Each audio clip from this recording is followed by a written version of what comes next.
the Bids and Awards Committee meeting. Today is June 29, 2023. And for our attendance today, kindly acknowledge once your name is called.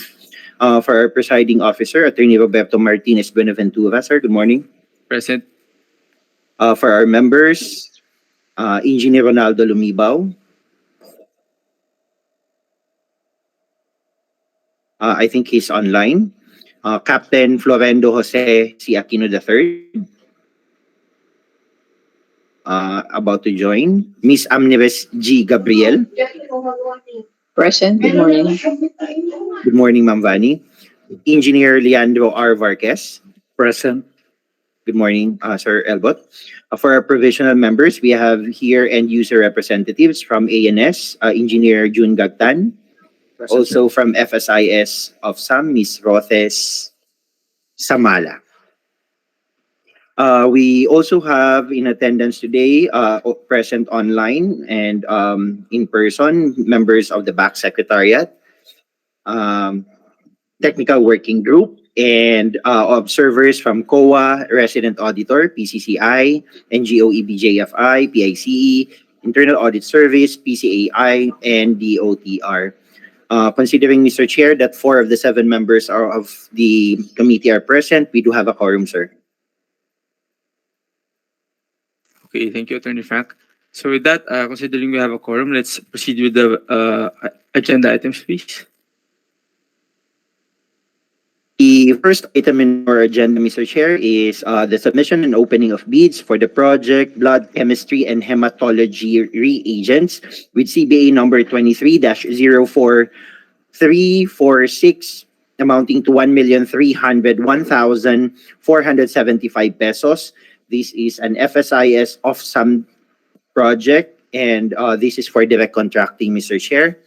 We have here a submitted bid from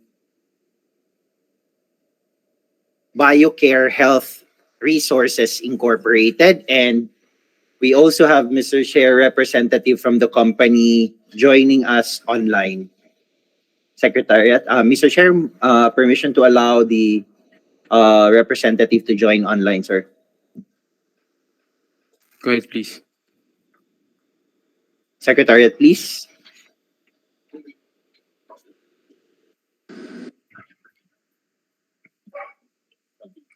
Good morning to the representative of BioCare Health Resources Incorporated. Please introduce yourself and the company you represent, please, for records purposes. Hello, good morning, everyone. I am Rogeline N. Carino, representing BioCare Health Resources Incorporated. Thank you. Good morning, ma'am. So, Mr. Chair, we received the proposal of BioCare Health Resources Incorporated today, last June 26, 2023 at 12:36 in the afternoon. So, considering, Mr. Chair, that this is a direct contracting, we will now proceed with the opening of bids, sir. Let's proceed, please. Thank you, Mr. Chair. The submitted proposal of BioCare is properly labeled for the project Blood Chemistry and Hematology Reagents, and it is also sealed and signed.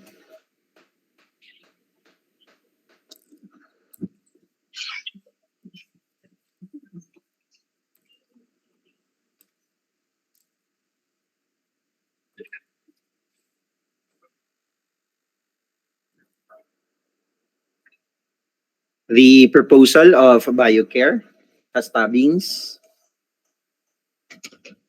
and also paginated with signature at the bottom. So we now proceed with the negotiation, Mr. Chair, and the submitted proposal of BioCare is in the amount of 1,301,475 pesos. Wait, sorry.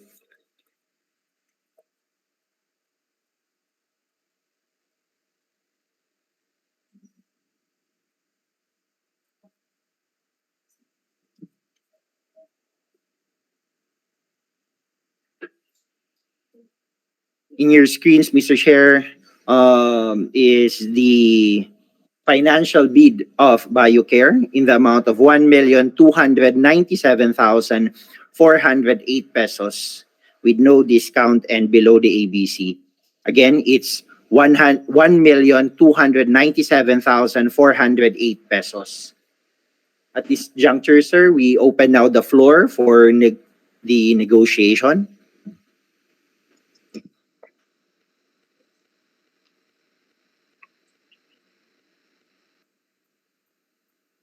Sorry, I didn't catch the last line. Attorney Frank, sorry. Sir, the financial bid of BioCare, Mr. Chair, is 1,297,408 pesos. This is below the ABC of the project. And at this juncture, sir, we open the floor for the negotiation, sir. Sige, this is for blood chem, tama? And hematology? That is correct, sir. Okay. Ma'am, wala na po ba tayong may ibababa sa offer? Hello, sir. Hello po. Yes, ma'am. Apo, sir, the price po talaga dapat is 1.3 million. Binaba po namin yung price sa 1.297,408. Currently po, ang price talaga namin is, yung po talaga yung price namin per item, yung 1.3. So, binaba po namin siya sa 1.297. Siyempre po, may mga increases na rin po kasi sa mga ano ngayon, gas and taxes po na inilalabas from customs. And dun sa mga certificate of product registrations namin, may mga increase na rin po kasi kaya hindi na po kayang ibaba talaga ng sobrang baba po yung price. So, sa amin po, basically, pag nagbigay po kami, sir, ng submission of the prices, yan po talaga yung price namin na isine-join. Yun po yung aming price, sir. Okay. We have members physically present, no? Attorney Frank? Yes, Mr. Chair, we have Engineer Elbot, Mr. Chair, and we also have representative from the end user. Sir, may we ask comments from the end user as well, sir?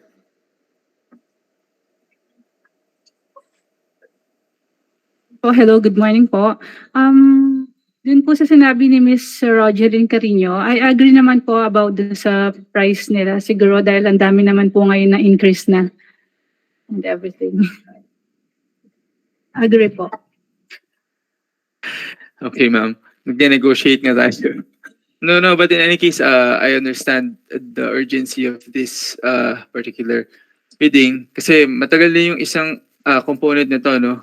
And also this will benefit the employees of CAAP in general and those applying for permits. Sige. Since wala naman na daw ibababa, so Attorney Frank, what's the next step? For this, Mr. Chair, considering that the submitted bid is below the ABC of the project, Mr. Chair, the technical working group is now recommending for the conduct of evaluation of the submitted proposal, sir. This is for consideration and approval of the committee. All right. Do you have any comments from the other members? If there's none, have a motion, please. Motion, Mr. Chair. Go ahead, sir. I move to adopt the recommendation of the TWG for the evaluation of the submitted proposal of the bidder, Mr. Chair. Okay, do you have a second?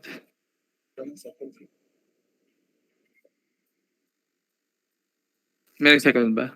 I second the motion po. All right, thank you. There being a motion duly seconded, the recommendation of the TWG is hereby adopted.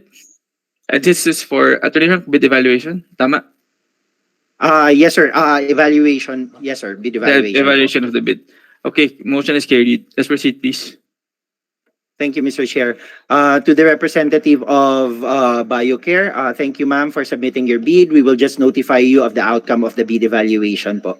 Okay po, maraming salamat. You are now excused po. Thank you so much po. You're now excused, ma'am. You can now leave the meeting room. Salamat po. Thank you po. Moving on, Mr. Chair, also submission and opening of bids for the project program of work for the repair of Modular for Thesis MSSR for various sites. This is an ANS project with CBA number 23-03-277 amounting to 34,746,379 pesos and 82 centavos. And this is for direct contracting, Mr. Chair. The contractor for this project, Mr. Chair, is from ano ba to?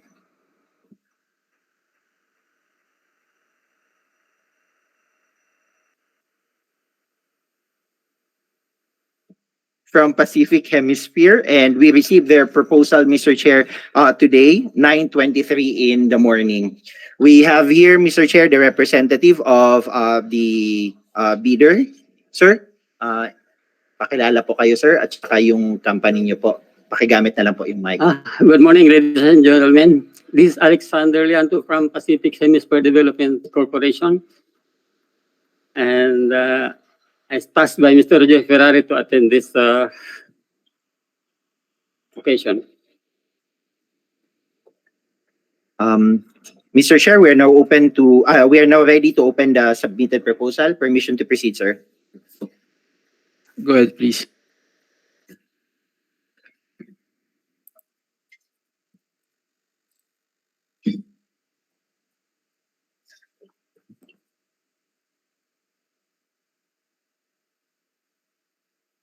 Considering, Mr. Chair, that this project is for negotiation, we will proceed with the opening, with the reading of the submitted bid proposal of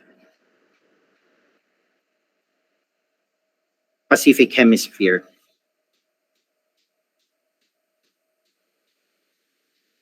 So, the submitted bid price of Pacific Hemisphere is in the amount of 31,023,553 pesos and 41 centavos with no discount and below the ABC of the project. Again, it's 31,023,553 pesos and 41 centavos below the ABC and no discount provided in the submitted bid form. Mr. Chair, we are now open for negotiation, sir. All right. For the representative, is there any way we can lower the submitted bid for this? Come again, sir? Pardon? Yes, sir. Apo, negotiations po. So, tatanong ko lang po kung pwede po natin babaan.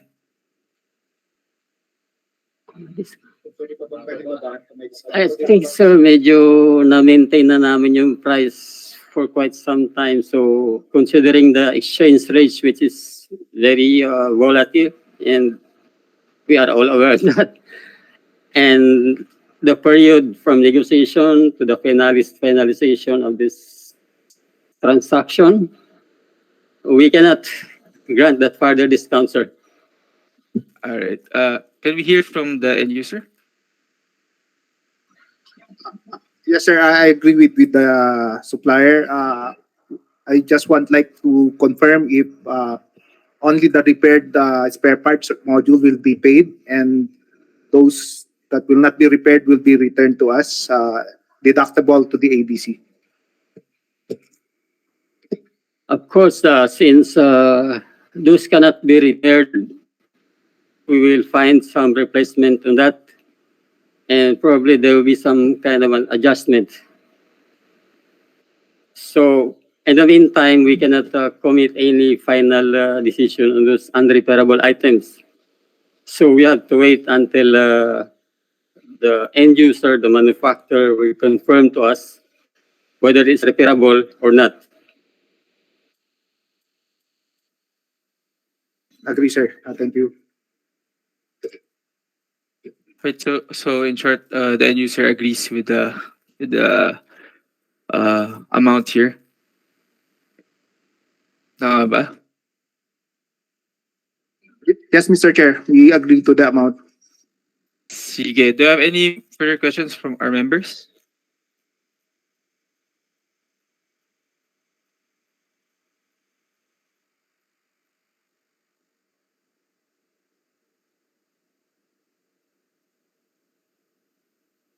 Members? None, Mr. Chair.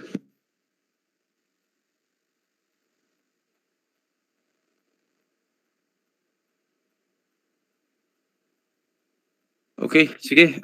There being no further comments, Attorney Frank, so next step here, please. Recommendation.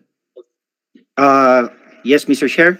The technical working group now, Mr. Chair, is recommending for the conduct of bid evaluation, considering that the submitted bid price of Pacific Hemisphere, which is below the ABC of the project. We are now requesting for the approval of the conduct of bid evaluation of the submitted proposal, sir, for consideration and approval of the committee, sir. All right, we have here a recommendation from the TWG. Do we have a motion from the members? Motion, Mr. Chair. Go ahead, sir.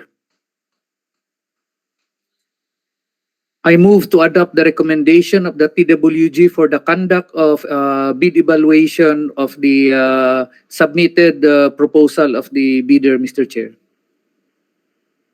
Okay. Do you have a second? Second the motion, Mr. Chair. There being a motion duly seconded, the recommendation of the TWG for the conduct of bid evaluation is hereby adopted and the motion is carried. Let's proceed, please. Thank you, Mr. Chair. Sir, thank you for coming here today and for submitting your bid. We'll just notify you, sir, of the results of the evaluation. Okay, thank you so much. Thank you, sir. You're now excused po. Okay. Moving on, Mr. Chair, we now have the pre-bid conference for the purchase installation of 1.5 MVA Genset for Puerto Princesa International Airport. This is a rebid with a bid amount, bid number 23-007-04, amounting to 23,899,499 pesos and 19 centavos, an ANS project. And we have here a representative from the ANS who will present this project, sir. We also have bidders online, Mr. Chair, who would like to join us for this project. Requesting to admit the bidders. Go ahead, please.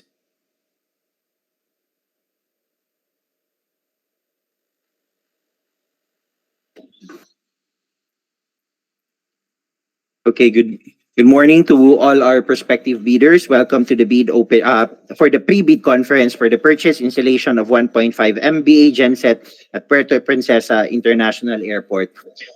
May we request bidders to indicate your name and the company you represent in our chat box in order for us to have records of your attendance for today. ANS, please kindly proceed with your presentation.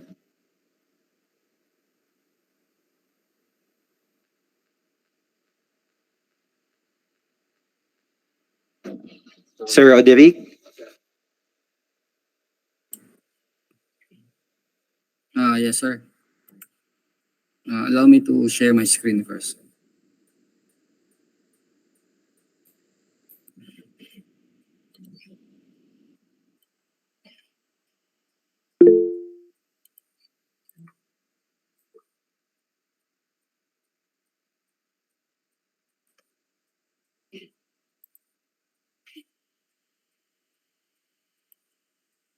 Pre-bid to, sir, no? Anyway, I was just presenting the IBS, the invitation to bid for the purchase installation of 1.5 Genset Puerto Princesa International Airport.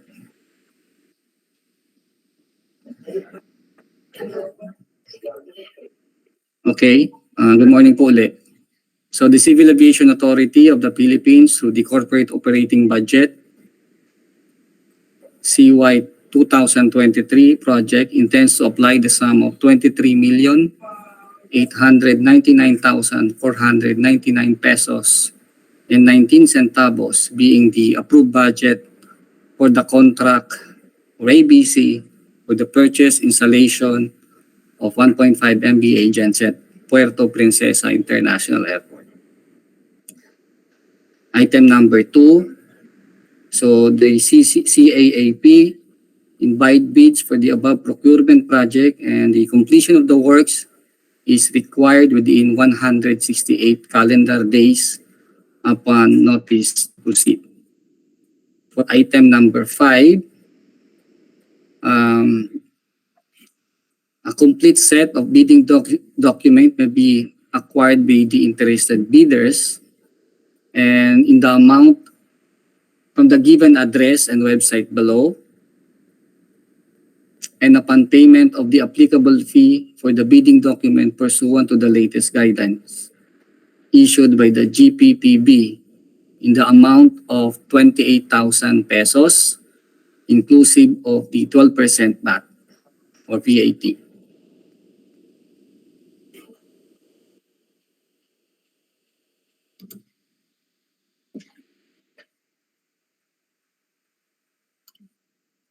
For the scope of bid, the procuring entity invites bid for the purchase installation of 1.5 MBA Genset Puerto Princesa International Airport. Then the GOP or the source of funding as indicated below is again 23,899,499 pesos and 19 centavos. And the source of funding is under the GOCC.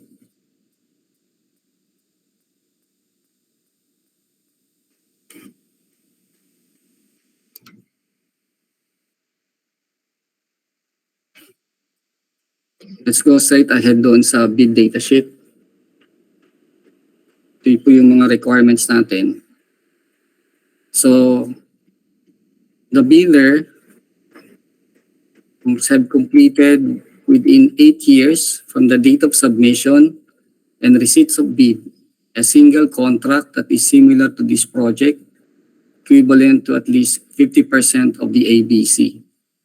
Now, for this purpose, contracts similar to the project refers to the contracts which have the same major categories of work, which shall be building construction with electromechanical works or construction of industrial plant. And these are the checklists required for the technical and financial documents. Required by the bidder to submit. Class A documents. Under Class A documents, you have your legal documents. A, your valid PhilJet registration certificate. Under technical documents, you have your statement of the prospective bidder of all its ongoing government and private contracts, including contracts awarded but not yet started, if any, whether similar, not similar in nature and complexity to the contract to be bid, and statement of the bidder's single largest contract, SLCC, similar to the contract to be bid, except under conditions provided under the rules, and valid PhilCAAP license is required, and in case of JB Special PCAAP license and registration for the type and cost of the contract to be bid. Original copy of bid security, if in the form of surety bond, submit also a certification issued by the Insurance Commission, original copy of notarized bid securing declaration and project requirements, which shall include the following: organizational chart for the contract to be bid, the list of contractors' key personnel, example, project manager, project engineers, material engineers, and foremen, to be assigned to the contract to be bid with their complete qualification and experience data. List of contractors' major equipment units which are owned, leased, and or under purchase agreements supported by proof of ownership or certification of availability of equipment from the equipment lessor, vendor, for the duration of the project as the case may be. And the original data duly signed omnibus sworn statement and if applicable, regional notarized secretary's certificate in case of a corporation, partnership, or cooperative, or original special power of attorney of all members of the joint venture, giving full power and authority to its officer to sign the OSS and do acts to represent the bidder. And this shall include of the following document as attachment to the omnibus sworn statement: certification under oath attesting that they have no pending cases against the government, in addition to the eligibility requirements as prescribed under 2016 revised implementing rules and regulations of RA number 9184, and legal clearance to be issued by the CAAP enforcement and legal service with respect to the non-pending cases of the prospective bidders against this authority, and bids bulletin if applicable. Certificate of site inspection duly signed by the ANS facility in charge of Puerto Princesa International Airport or is duly authorized representative, and they shall include the following documents as attachment to the certificate of site inspection: a copy of company ID of the person who conducted the site inspection, and copy of the airport facility visitors logbook appearing the names and signature of inspectors, and pictures of proposed site, including the personnel who conducted the site inspection, together with the ANS facility in charge or is duly authorized representative. And under financial document class A, the prospective bidders' computation of net financial contracting capacity or NFCC. Under class B documents, if applicable, a duly signed joint venture agreement in accordance with RA number 4566 in its IRR, in case the joint venture is already inexistent, or duly notarized statement from all the potential joint venture partners stating that they will enter into and abide by the provision of JVA in the instance that the bid is successful. Bids not complying with the above instruction shall be disqualified. Under item 10.3, valid pickup license or special pickup license in case of joint ventures and registration, small b, category C and D, general building, industrial plant with specialty in electrical or mechanical or electromechanical works for the type and cost of the contracts to be bid. Bids not complying with the above instruction shall be disqualified. For item 10.4, the key personnel must meet the required minimum years of experience set below. You can see it on the presentation. These are the minimum major requirement of equipment, major equipment under 10.5.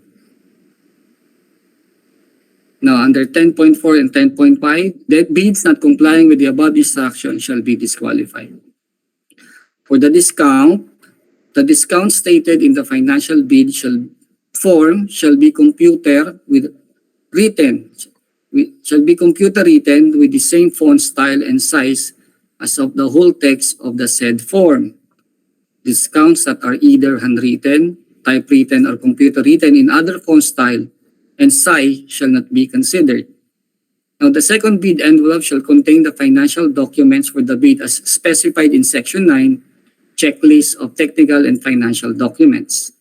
This shall include the complete accomplishment of all the following documents as stated and required under Section 8 of this PBD, and shall form part of the bidder's financial documents. And these are original of duly signed and accomplished financial bid form, a duly accomplished detailed estimate form including a summary sheet indicating the unit prices of construction, materials, labor rates, equipment rentals used in coming up with a bid, and of course yung cash flow by quarter and payment schedule. You may refer to the annexes provided here in the PBD. Now, bids not complying with the above instruction shall be disqualified. And for 11.2, bid exceeding the approved budget contract of the project shall be disqualified.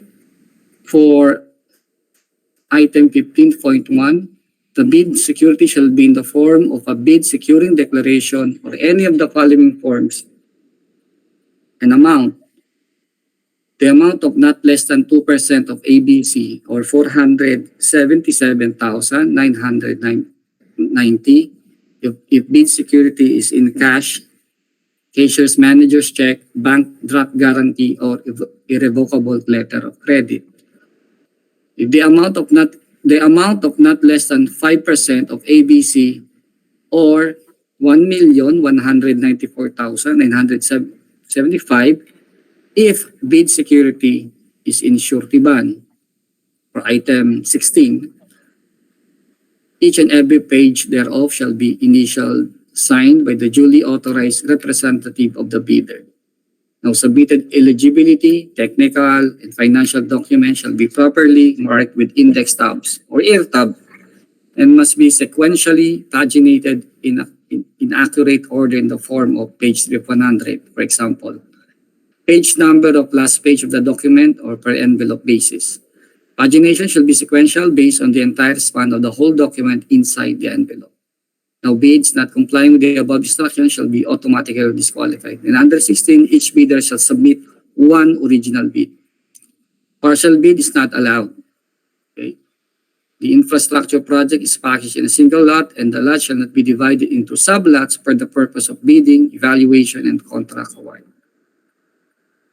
Now, item 20, the bidder with the lowest calculated bid that complies with and is responsive to all the requirements and conditions shall submit its latest income and business tax returns filed through electronic filing and payment system.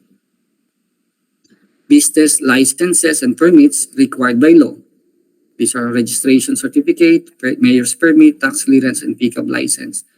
Latest audited financial statement and key personal licenses. Now, failure to submit any of the post-qualification requirements on time or a finding against the veracity thereof shall disqualify the bidder for award, provided that in the event that a finding against the veracity of any of the documents submitted is made, it shall cause the forfeiture of the bid security in accordance with Section 69 of the IRR of RA 9184.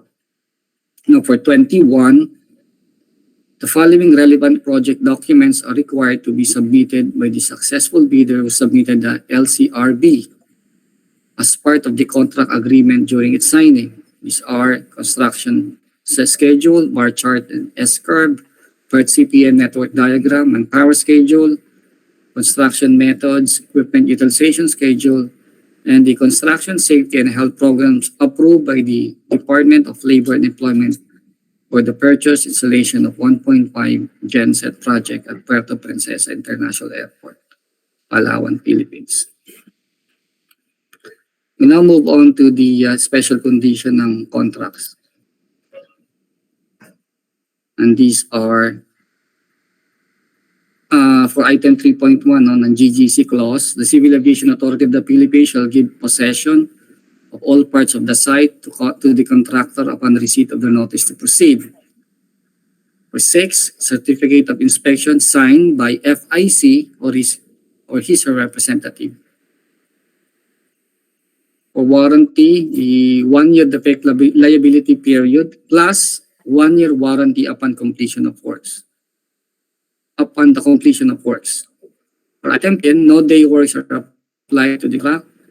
For item 11.1, the contractor should meet the program of work procuring entities representative within 7 days of delivery of the notice of award. Item 11.2 GCC clause, the amount to be withheld for late submission of an updated program of work is the price amount of the contract. For item 13, the amount of the advance payment is 15% of the total contract price. Item 15.1, the date by which the operating and maintenance manuals are required is upon completion of the project. The date by which as-built drawings are required is upon completion of the project. The PDF or AutoCAD file of the as-built plan shall include as attachment to the required hard copy of the same upon completion of the project.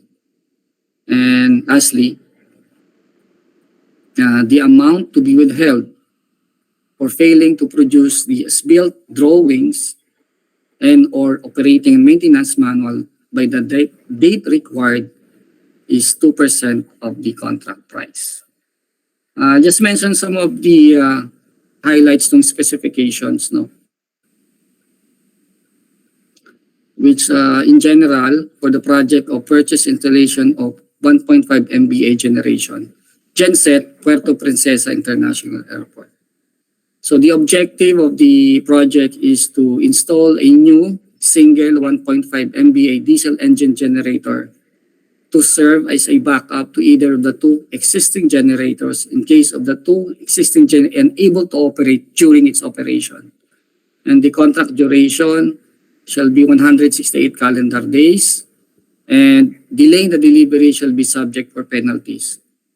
So ito po yung initial requirement for our project scope.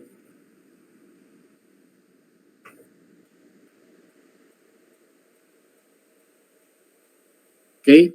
Upon the receipt of NTP, the contractor is required to submit the construction design drawings and installation plans. The equipment and its associated ancillary components that are to be delivered and installed must fulfill the following condition: latest model, not previously used, not second-hand, and in brand new condition. The CAAP also mandates that the non-OEM bidders, whether acting as a sole bidder or a joint venture partner, requires that the bidder must be either an exclusive or authorized distributor of the procured equipment and must possess an after-sales support capability agreement with the OEM.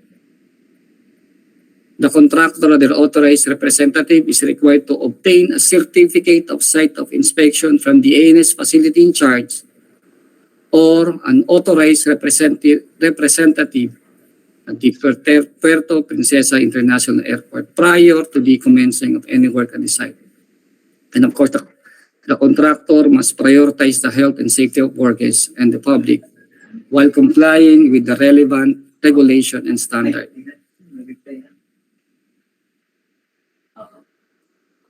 I think this is enough for the presentation of the project for the purchase installation of 1.5 MVA genset at Puerto Princesa.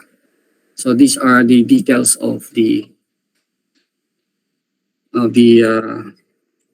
project, and they could see it on the bid documents.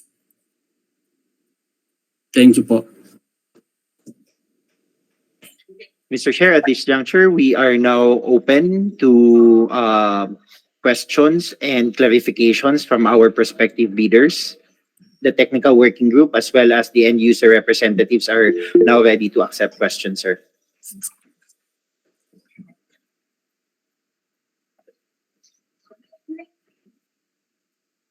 Sir, we have here Mr. Oliver Quezon, who would like to be recognized, Mr. Chair. Hello, good morning, ladies and gentlemen. Oliver Quezon of Gen Diesel Philippines Incorporated. Sir, just want to clarify regarding the requirements under scope of work, section scope of work, C under CAAP mandates that non-OEM bidders should be exclusive or authorized distributor of procured equipment.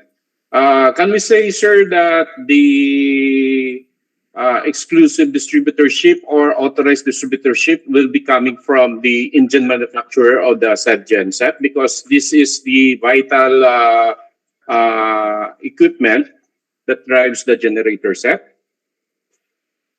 Yes po, that's correct po. Mandates po namin that we require the bidder or contractor that it should be coming from the authorized engine manufacturer, sir. Yes just po. like, for example, that we are catering exclusive dealership of MTU equipment straight from the factory.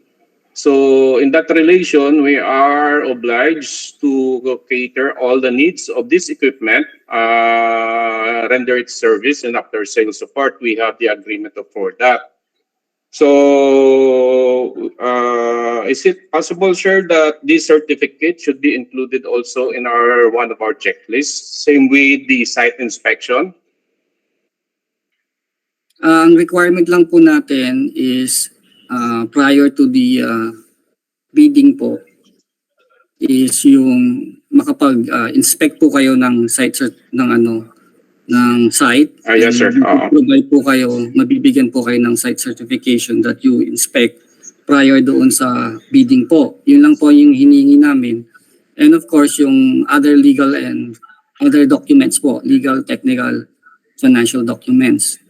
Ito po naman tong ibang mga requirements na ito is under na rin po ito na that you should comply, otherwise hindi po kayo ma-approve nito if in the case of the TWG, we actually require po yung na dapat as much as possible po is original po yung equipment na binibili namin. And another one thing po is although I did not mention dito sa presentation, nire-require rin po namin ng factory acceptance test to ensure po at least po to ensure po yung na original yung ating binibiling equipment at coming from the manufacturer. Yes, sir. So can we include this certificate to our submission also, sir? You may do so, sir, naman if hihingin po talaga yan yung mga requirements na yan, and it will be necessary i-include nyo na rin po. Okay, sir. So which means that certificates coming from the engine manufacturer, not just like a Genset manufacturer, but coming from engine manufacturer, I say, sir. Yes po. Oh, thank you, sir. And then one thing also, sir, with regards to other requirements such as legal certificates, as we have know, we have already bid for this project previously, and then na-technical po kami. Are we still are those certificates that we obtained last bidding is still valid for this bidding, sir? Rebid? For as long as If I may answer that, for as long as it is still valid and it is not yet expired, then you may still use the same documents po. Okay, thank you, sir. And with regards to our secretary certificate, because this was issued previously, is this certificate still valid, sir? Sir, kung kailan po ba siya dated? I suggest, sir, you issue a new one because it's just an internal documents Okay. in your company po. Okay, sige, sir. Okay. Just clarify ko lang kasi. So same with sa mga conduct of so just want to clarify, sir, regarding sa site inspection. So still valid pa naman yun yung pinunta namin doon last. I think that was May ba yun? Or June? And same with the legal coming from CAAP. For as long, sir, as it is still valid, sir, pwede pa po yun. Hindi pa po siya expired, pwede po yun. Thank you, sir. Mr. Chair, we also have here Mr. Nonoy Magnaye who would like to be acknowledged. Mr. Good Nonoy, morning. please. Good morning po. Just want to clarify also that on that authorized distributorship, Mr. Quezon mentioned about certification from the engine manufacturer. So we have to submit two certificates. One is for the engine manufacturer, and another one is for the genset manufacturer. Is my assumption correct, sir? Yes po, sir. So two certificates. Yes po. Okay. Thank you. That's all I have. want to clarify that. Thank you, sir. So, any other questions po or clarifications? If there is none, Mr. Chair, we can now close this item, sir. And we'd just like to remind our bidders that you still have the opportunity to send your questions, written questions, clarifications to the Bids and Awards Committee Secretariat 10 calendar days before the opening of bids po.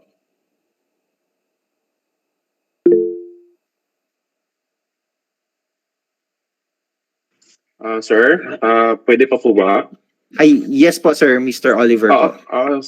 With regards to the certification, I think Jet Diesel doesn't need any more certificates, as like Nonoy said, because our OEM is also be the one that is manufacturing the whole assembly, the generator set, and then same with the engine. So I think we should only provide one certification with regards to that. That will be subject to the evaluation, sir, of the technical working group, whether that requirement is still necessary or not. Okay, sir. Copy that, sir. Thank you, sir.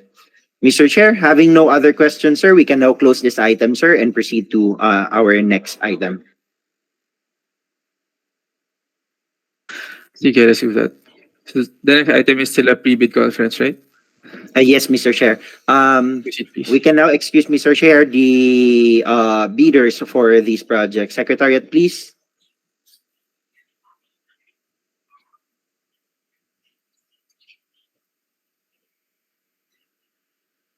Moving on, Mr. Chair, also a pre-bid conference for the project supply delivery of spare parts and supplies of Airfield lighting system for the various airport. This is with bid number 23-016-06, amounting to 3,222,300 pesos, an ANS project. And this is an ANS project.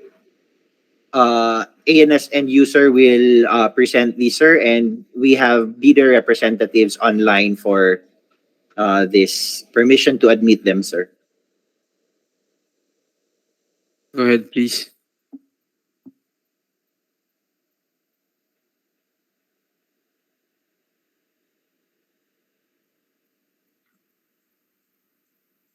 No. No.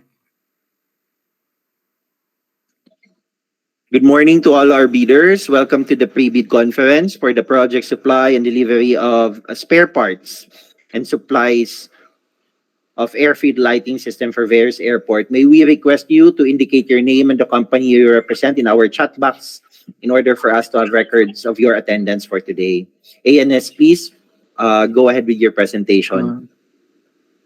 Okay, good morning. So I'll share first presentation.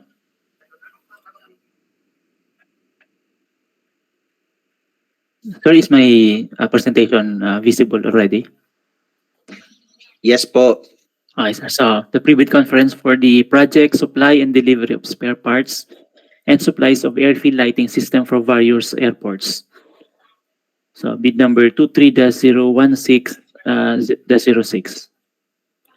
So for the outline of this presentation, we have the bid invitation to bid, instruction to bidders with corresponding BDS, the general conditions for the contract with corresponding SCC, schedule of requirements, technical specification, the checklist, and the discussion.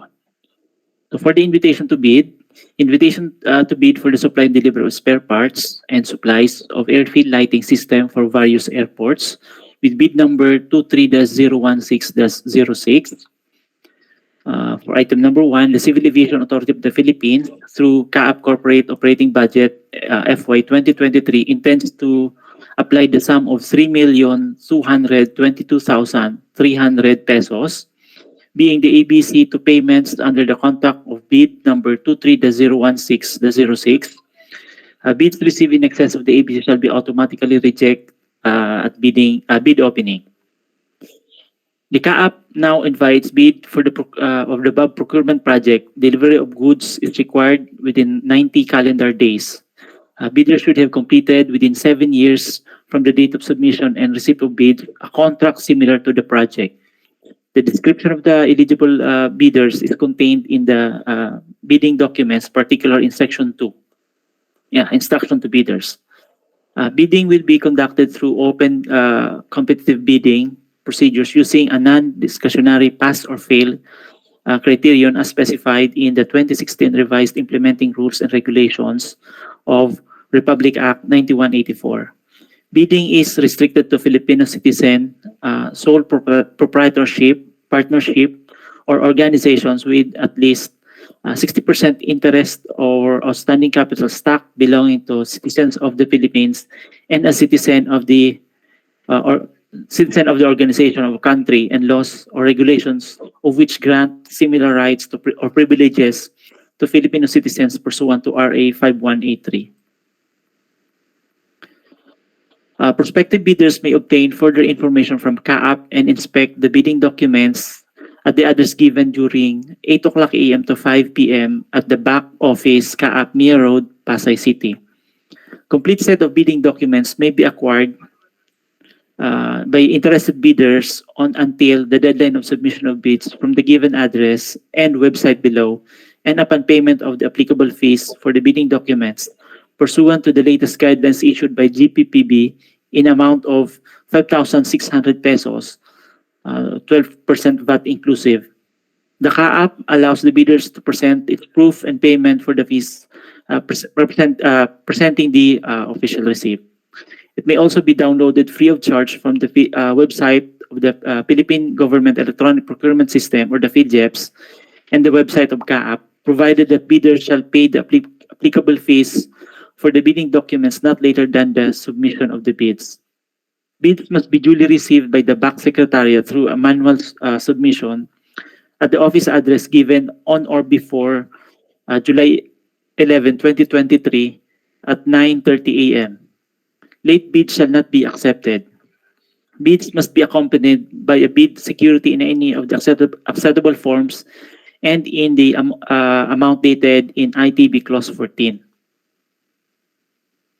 Bid opening shall be on July 11, 2023 at 9:30 a.m. at Civil Aviation Authority of the Philippines back office and or via online conference through Google Meet. Bids will be opened in the presence of bidders' representative who choose to attend the activity. The Civil Aviation Authority of the Philippines reserve the right to reject any and all bids declared a failure bidding or not award the contract at any time prior to contract awards in accordance with Section 35.6 and 41 of 2016 revised IRR of RA 9184 without thereby incurring any liability to the affected bidders or bidders. So for further information, please refer to Mr. Gary M. Jadi. He's the head of BAC Secretariat, Civil Aviation Authority of the Philippines, Mia Road, Pasay City, Metro Manila. So the address, the telephone number is 7944-2358 and the website is www.bac@caap.gov.ph. So you may also visit the following website for downloading the bidding documents at http://www.philjeps.gov.ph or at www.caap.gov.ph. So for the instruction to bidders, for the scope of bid, the procuring entity, CAAP, wishes to receive bids for the supply and delivery of airfield lighting system spare parts and supplies of various airports with identification bid number 23-016-06. The procurement bid shall compose of 14 items, in detail of which are described in Section 7 for the technical specification. Funding and information. The GOP through the source of funding as indicated below for FY 2023 in the amount of 3,222,300. The source of funding is the corporate operating budget. For the bidding requirements, the bidding of the project shall be governed by all provisions of RA 9184 and its 2016 revised IRR, including the generic procurement manual and associated policies, rules, and regulations as primary source thereof, while the herein clause shall serve as secondary source thereof. Any amendment made in the IRR and GPPB issuance shall be applicable only on the ongoing posting, advertisement on invitation to bid by BAC through the issuance of supplemental or bid bulletin. The bidder, by the act of bidding, submitting its bid, shall be deemed to have verified and accepted the general requirements for the project, including other factors that may affect the cost, duration, and execution or implementation of the contract, project, or work, and examine all instruction forms, terms, and project requirements in the bid documents. So, corrupt, fraudulent, collusive, and coercive practice. The procuring entity, as well as the bidders and suppliers, shall observe the highest standard of ethics during the procurement and execution of the contract. They or through an agent shall not engage in corrupt, fraudulent, elusive, coercive, and obstructive practices defined under Annex 1 of 2016 revised IRR of RA 9184 or other integrity violations in completing for the project. Eligible bidders, only the bidders found to be legally, technically, and financially capable will be evaluated. Ownership limited to those allowed under the rules may participate in the bid, in the project.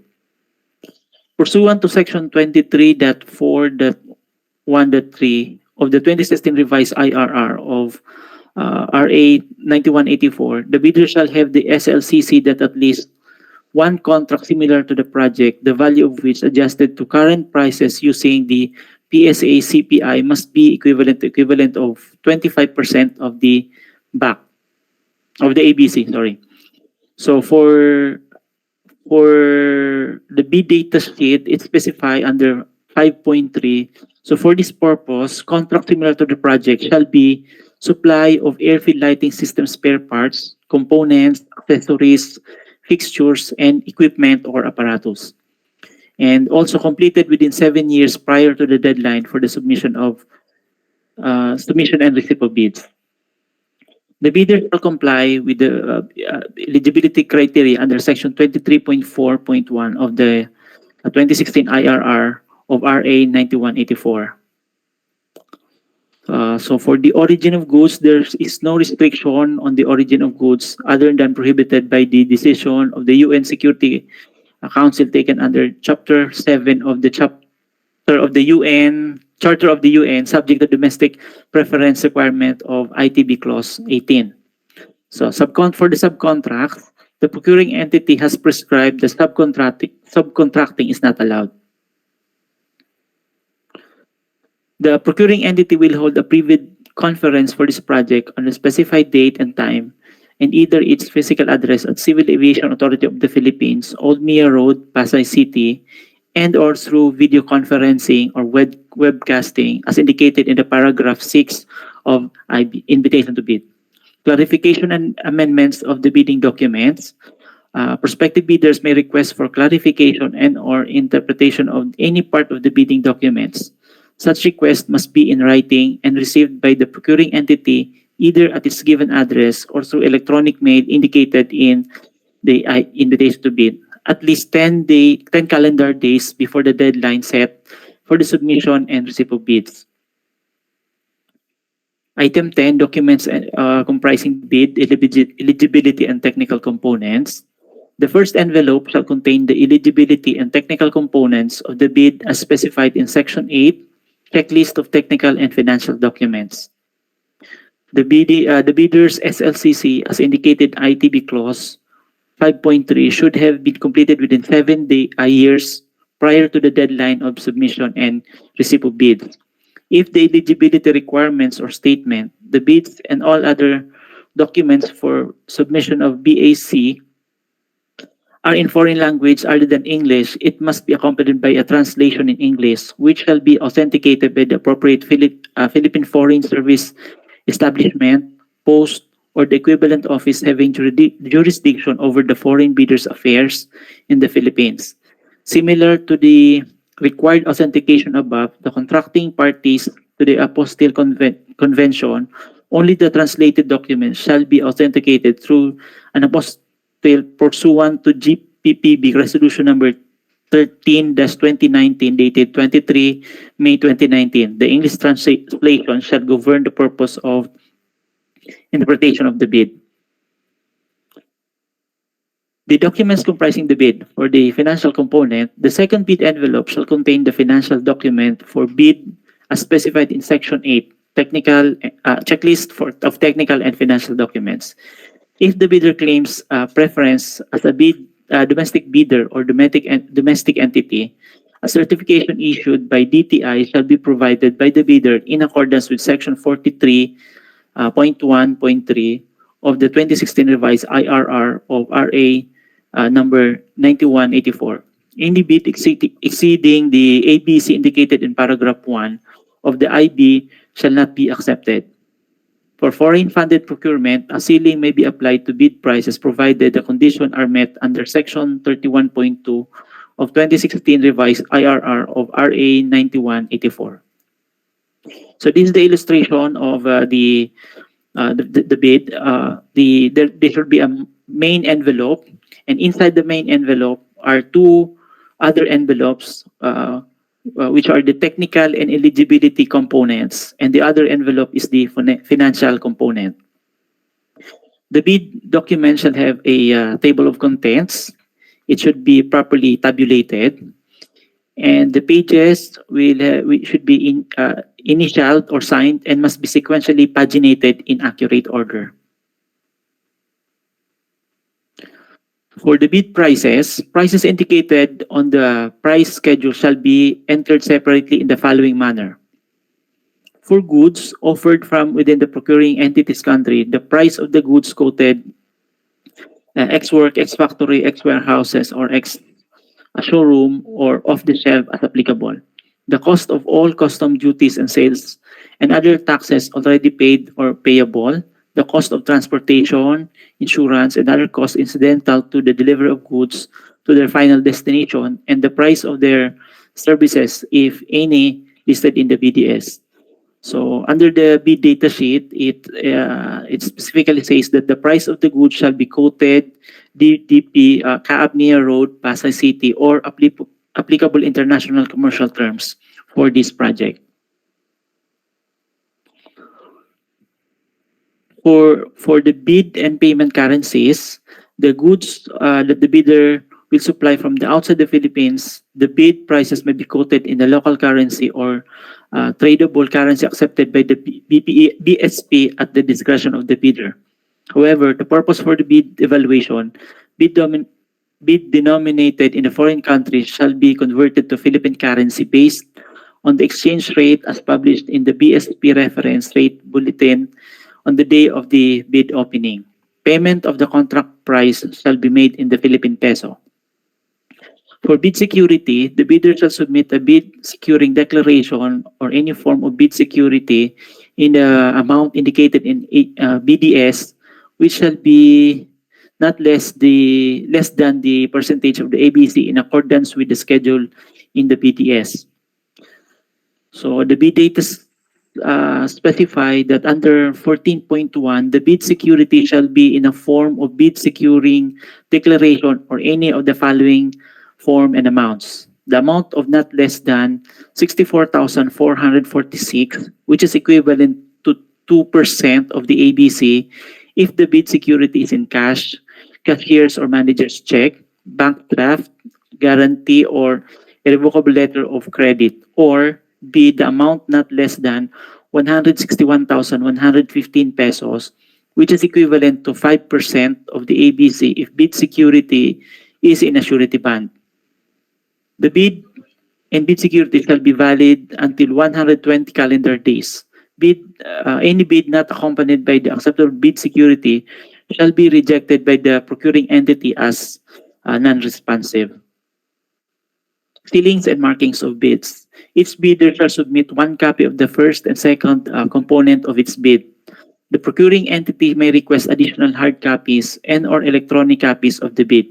However, failure of the bidder bidders to comply with the said request shall not be ground for disqualification.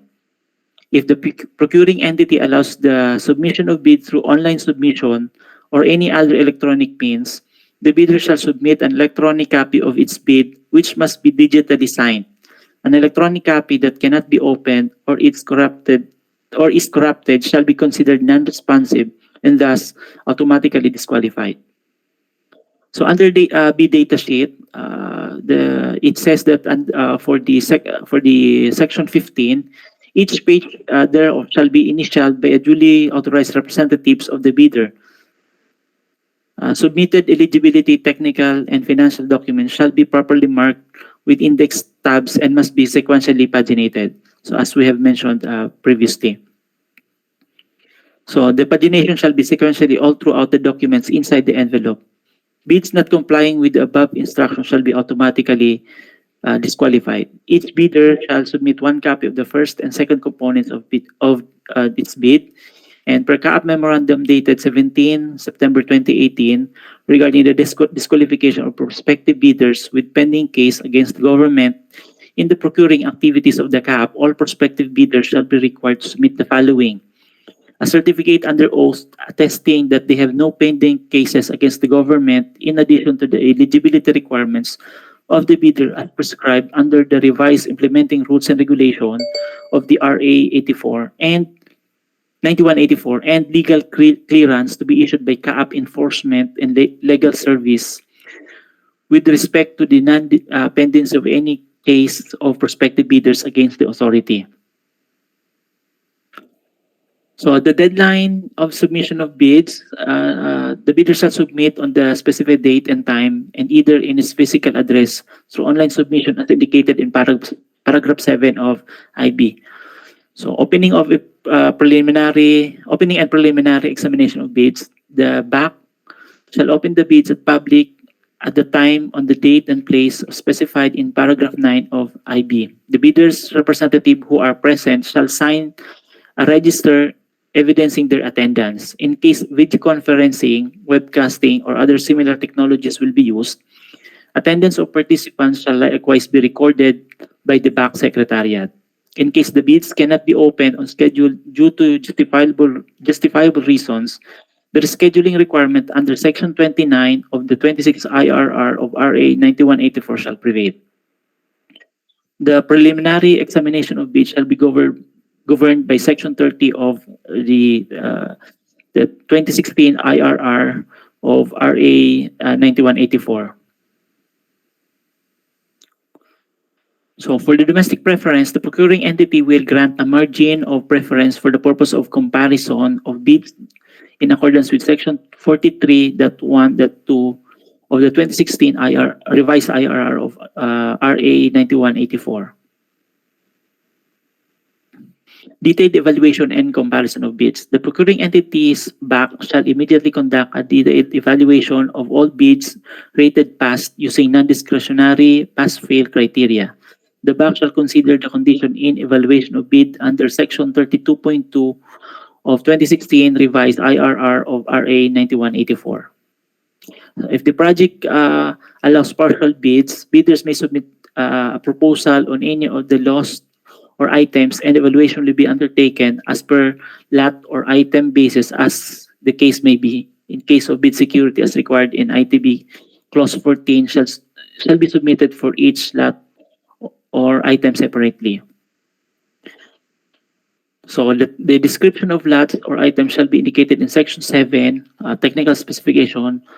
Although the ABCs of these lots or items are indicated in BDS for the purpose of NFCC's computation pursuant to Section 23.4.2.6 of 2016 IRR of RA 9184. The NFCC must be sufficient for the total of the ABCs for all the lots or items participated in the prospective bidder. The project shall be awarded as one project having several items that shall be awarded as one contract. So these provisions are already in the instruction to bidders. So the bid document actually does not say anything or does not specify anything for that.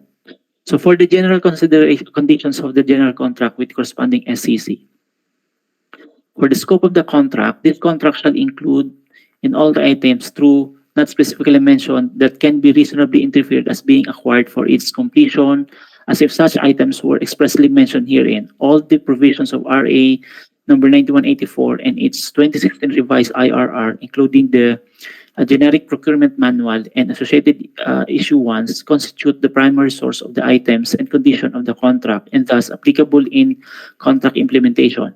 Herein clause shall serve as a secondary source for the terms and conditions of the contract. This is without prejudice in section 74.1 and 74.2 of 2016 revised IRR of RA 9184, allowing the GPB to amend the IRR, which will be applied in all procurement activities and advertisement, posting, and invitation of which were issued after the effective of said amendment. So additional requirements of the completion of this contract shall be provided in the SCC. So under SCC, the delivery of documents, the delivery terms applicable for this contract are delivered at Civil Aviation Authority of the Philippines, Old Mia Road, Pasay City. Risk and titles will pass from the supplier to the procuring entity upon receipt and final acceptance of the goods at their final destination. Delivery of goods shall be made by supplier in accordance with terms specified in Section 6 scheduled requirements. For the purpose of this clause, the procuring entity representative of the project site is Engineer Darwin V. Calio, Acting Division Chief 3, Electromechanical Monitoring and Inspection Division under ANOD, or Air Navigation Operations Department. So for the advance payment and terms of payments, advance payment of contract amount is provided under Annex D of revised 2016 IRR of RA 9184. The procuring entity is not allowed to determine the terms of payments on the partial or staggered delivery of goods procured, provided such partial payments shall be corresponding to the value of the goods delivered and accepted in accordance with prevailing accounting and auditing rules and regulations. The term of payment shall indicate in the SEC. So for the inspection and test, the procuring entity and its representative shall have the right to inspect and or test the goods to confirm their conformity to the project specification at no extra cost to the procuring entity in accordance with the generic procurement manual. In addition to the test, in the SCC section for technical specifications, shall specify what inspection or test the procuring entity requires and where they are to be conducted. The procuring entity shall notify the supplier in writing in a timely manner of the identity of the representative retained for this purpose. All reasonable facilities and assistance for the inspection of the testing of goods, including access to drawing and production data shall be provided by the supplier to the authorized inspectors at no charge to the procuring entity. Under special conditions, so item 4, the inspection and test shall be conducted will be physical inspection of goods. So for the warranty and liability of the supplier, there's no special condition. And for the schedule of requirements, here are the special schedule of requirements. The delivery schedule expressed as weeks or months stipulated hereafter. Hereafter a delivery date, which is the date of delivery for the project site. For the 45 watt 6.6 ampere halogen lamp, pigtail type for elevated taxiway edge lights, we have 15 pieces. Total quantity, and the delivered weeks is days actually is 90 days. So the next item is 105 watts 6.6 ampere free focus dichroic reflector halogen lamp with PK 30D pigtail female spade connector. The total requirement is 448 pieces, and similar to the first item, it's the delivery is 90 calendar days. We have also ADB part number 7080.90.650 O-ring seal for runway threshold light and runway end light. The requirement is 15 pieces and also 90 calendar days. Similar, the ADB part number 4071.50.042 flat prism gasket for runway threshold light and runway end light. The same with similar. It's also the requirement is also 15 pieces and for 90 calendar days. For the 200 watts, 6.6 ampere pre-focus halogen lamp, PK30D pigtail type for puppy lights, the requirement is 40 pieces and 90 calendar days. For torn puppy glass filter, the requirement is 5 pieces and similar, it's 90 calendar days. The ADB puppy red glass filter, the requirement is also 5 pieces. Everything actually is in 90 calendar days. And the thorn puppy lens, we have the requirement is also 5 pieces. The ADB puppy lens, 5 pieces as well. For 200 watt 6.6 isolation transformer, the requirement is 8 pieces. For 1000 watts 120 volts Yo-Yang rotating beacon bulb, we have 10 pieces. The primary connector kit for AFLS, the part number is 54B-E4-E4 with a static lock, direct earth burial. Requirement is 40 pieces. Secondary connector kit for AFLS with static lock, direct earth burial. Requirement is 29 pieces. 1000 meters continuous 8.0 square mm 5 kV XLPE/PVC unshielded direct earth burial cable. The requirement is 1 roll or 1 spool. So under the technical specification of the spare parts, 15 pieces 45 watts 6.6 ampere halogen lamp pigtail type for elevated taxiway edge lights. 448 pieces 105 watts 6.6 ampere pre-focus dichroic reflector halogen lamp PK30D pigtail female spade connector. 15 pieces of ADB part number 7080.90.650 O-ring seal. 15 pieces of ADB part number 4071.50.041 flat prism gasket. 40 pieces of 200 watts 6.6 ampere pre-focus halogen lamp PK30D pigtail type connector. 5 pieces thorn puppy glass filter. 5 pieces ADB puppy glass red glass filter. 5 pieces thorn puppy lens. 5 pieces ADB puppy lens. 8 pieces of 200 watts 6.6 isolation transformer. 10 pieces 1000 watts 120 volts Yo-Yang rotating beacon bulb. 40 pieces primary connector kit for AFLS. Part number 54B-E4-E4 with static lock direct earth burial. 29 pieces secondary connector kit for AFLS with static lock direct earth burial. 1 roll continuous of 1000 meters 8.0 mm squared 5 kb XLPE/PVC unshielded direct earth burial cable. And the warranty for these items shall be 6 months from the date of acceptance by the end user and manufacturer's data sheet of all the items. For the checklist, so the legal documents, valid PDF's registration certificate for platinum members, all pages is required.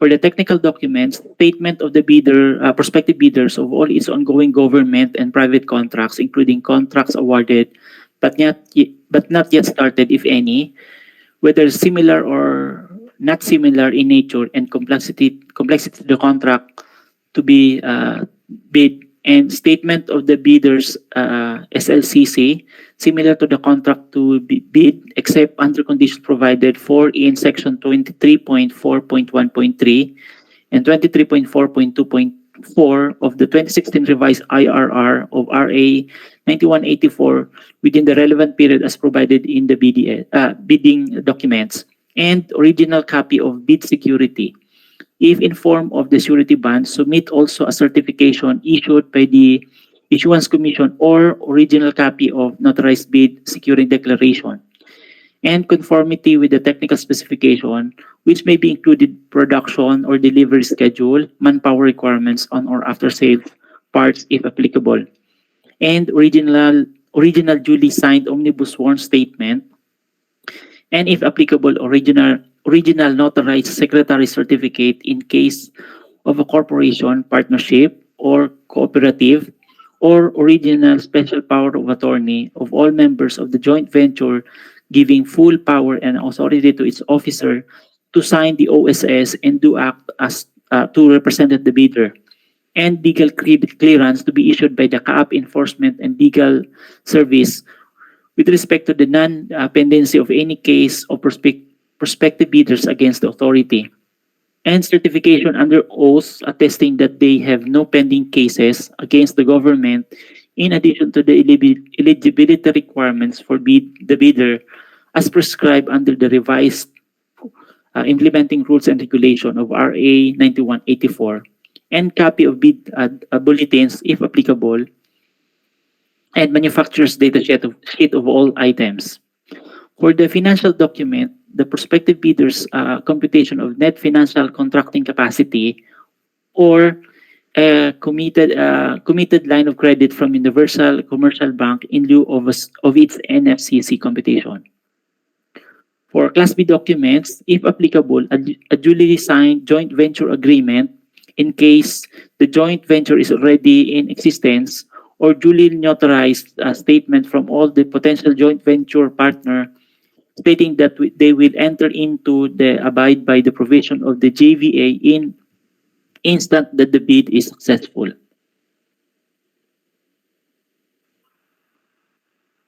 So for the financial component envelope, original of the duly signed and accomplished bid financial bid form and original of duly signed and accomplished price schedules.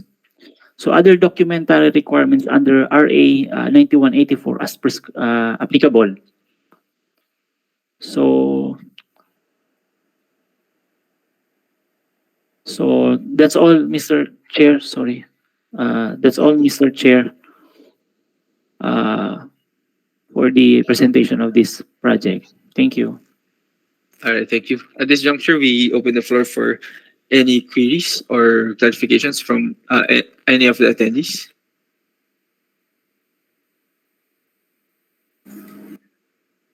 Good morning. I'm Malcolm Ong of Evercon Builders. For the Young rotating beacon, may I clarify that this is for Young rotating beacon, not Young bulbs. Thank you. May I answer, Mr. Chair? Go ahead, please. Yes. That's for the Young rotating beacon.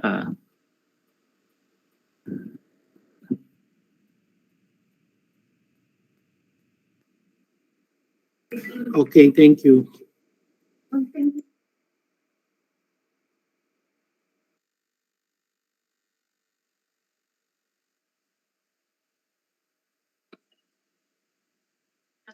Any questions, clarifications from other prospective bidders?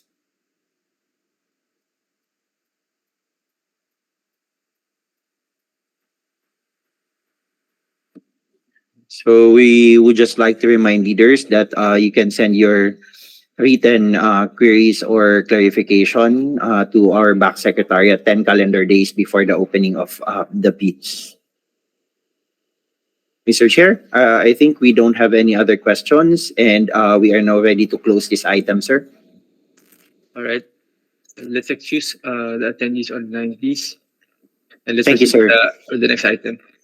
Thank you, sir. So to all our bidders, thank you for participating today's pre-bid conference. We're looking forward to your bid submission. Maraming salamat po. You are now excused and you may now leave the meeting room po. Okay, thank you. So